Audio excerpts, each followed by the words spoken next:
పక్క పక్కా ఆయనకు అనుభవం ఎందుకు లేదు, మస్తు ఏళ్ళ అనుభవం ఉన్నది. అందరితోటి ఎవరు ఎట్లా చేయాలి ఏం కథ అని అంత అనుభవం ఉన్నది. ఖచ్చితంగా అవుతాడా మంత్రి? ఖచ్చితంగా అవుతాడు. మన అందరి దేవుని ప్రార్థనతో అవుతాడు. ఖచ్చితంగా కావాలని కోరుకుంటున్నాం.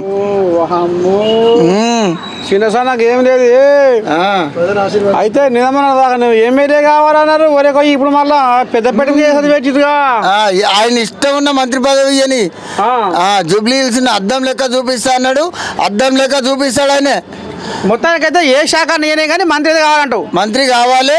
ఏ మంత్రి పదవి ఇచ్చినా కూడా ఆ మంత్రి పదవికి తగినంత న్యాయం చేస్తాడు నవీన్ యాదవ్ ఎమ్మెల్యే సాబ్.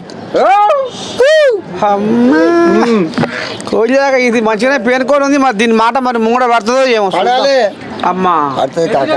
సరే నీళ్ళతో